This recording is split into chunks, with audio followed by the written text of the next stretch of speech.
Hello Aquarius, welcome po sa inyong reading. So this is for July the 4th to July the 7th, no? So Aquarius, para po sa mga bago, don't forget to click the subscribe button, smash the like button, and don't forget to hit the notification bell. At kung gusto niyo po ng dalawang reading po mula sa akin, dun po sa Babaylan TV, yan po ang ating unang channel catered for our international audience. Ano po? So nagla-live din po tayo doon. Pwede po kayong magtanong through live, no? You're very much welcome. Kung gusto niyo po ng mahabang reading, ano, katulad nung nasa Gemini, 2 or 3 times yata yung haba.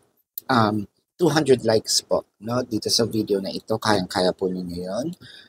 Aquarius, na-meet kasi nila yung quota, no, ng likes. So, kung gusto niyo pong in-depth ang reading, please click the like button na po. So, I want you to know, Aquarius, that this is a general reading.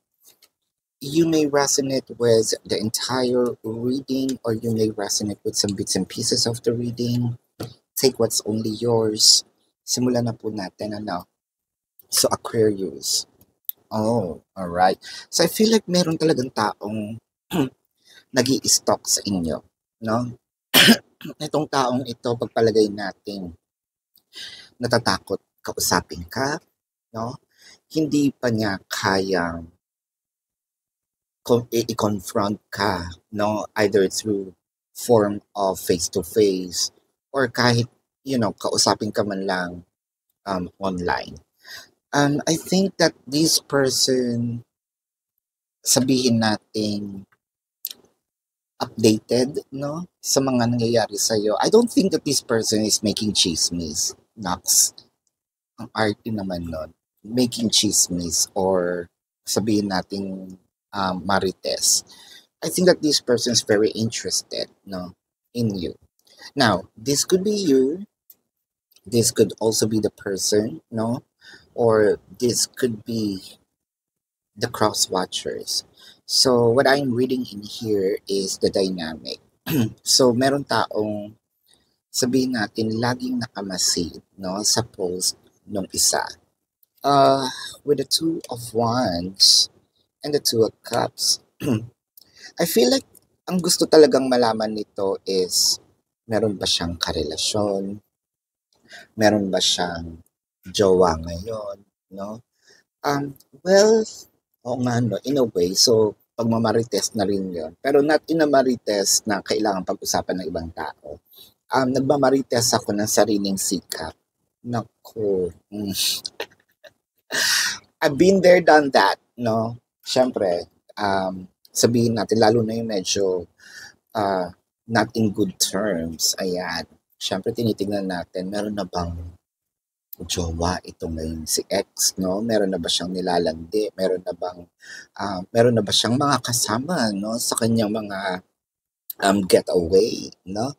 Pero kasi the reason is mahal ko pa rin, or somehow I'm still curious, may nararamdam pa rin naman ako, no? Whether there is separation or not, no? Or baka talagang sobrang interesado at willing naman din, no, confide, no, or magsabi ng feelings niya with the Hangman and the Ten of Wands. Pero bakit parang mahirap, no? Ang hirap magsalita, ang hirap umamin, ang hirap mag-move forward. Bakit? So parang pinag-iisipan niya, no? Should I go back? Should I confide? No, 10 of Wands with the 2 of Swords and the 7 of Cups. So I think that this person separated from you. No, I think that they're the one. No, sila mismo ang sabihin natin iniwan ka sa ere. Ayan. Kumanap ng iba. No? Uy, laron sinta. Kumanap ng iba. No, mali ang kanilang pinili.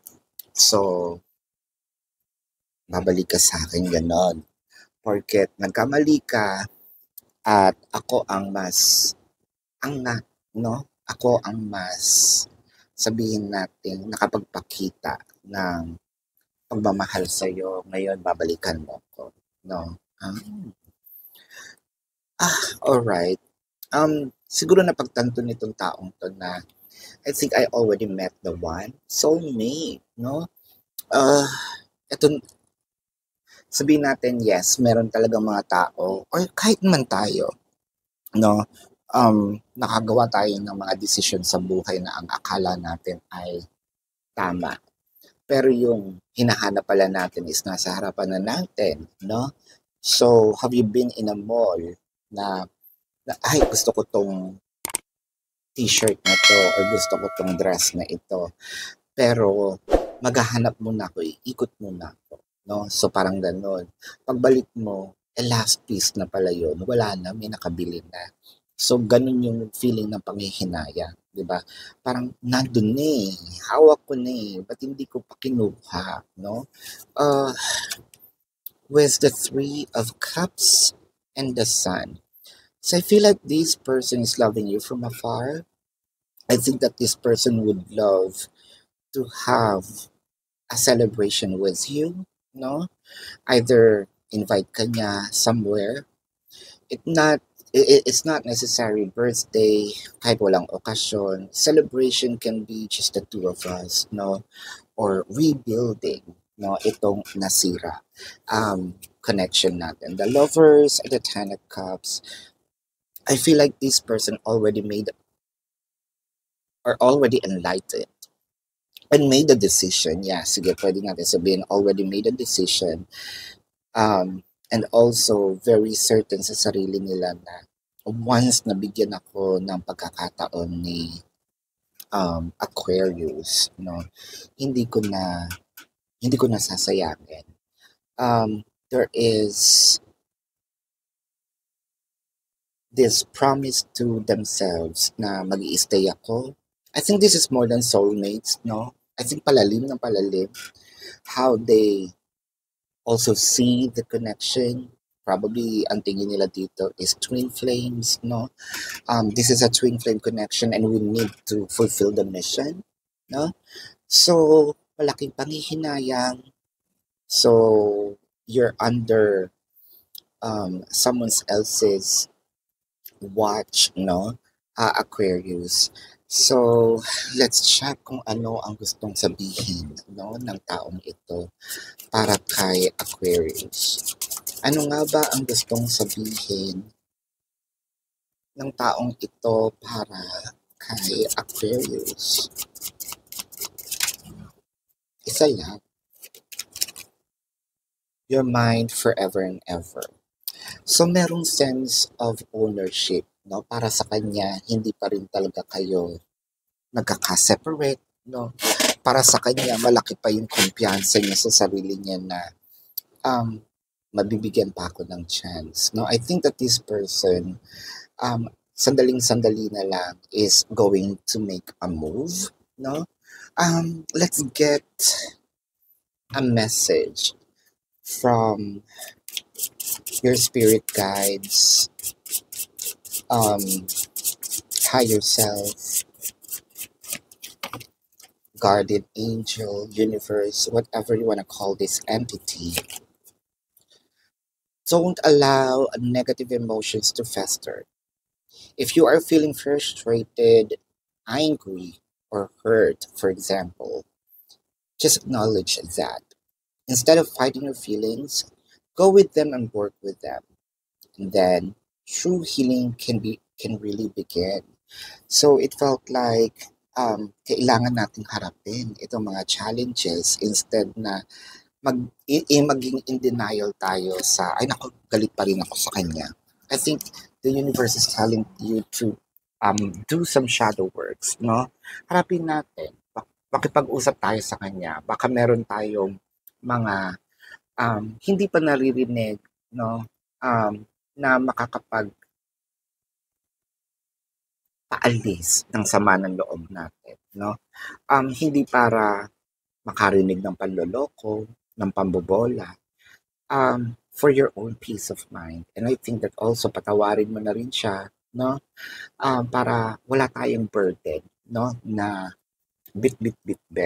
So tingnan natin ang zodiac sign nitong taong laging nagmamasid sa'yo. I am seeing Pisces, Gemini, Cancer, Scorpio, Leo, Sagittarius. Yan, so yan ang iyong reading, no? So again, Aquarius, para po sa mga bago, don't forget to click the subscribe button. Smash the like button, comment below kung kayo po ay nakaka-resonate, and hit the notification bell. Kung gusto niyo po ng dalawang reading sa akin, moving forward, magre-regular post na rin po ako sa Babaylan TV. So might as well subscribe, no? Doon sa ating unang channel. Nagla-live din po tayo doon.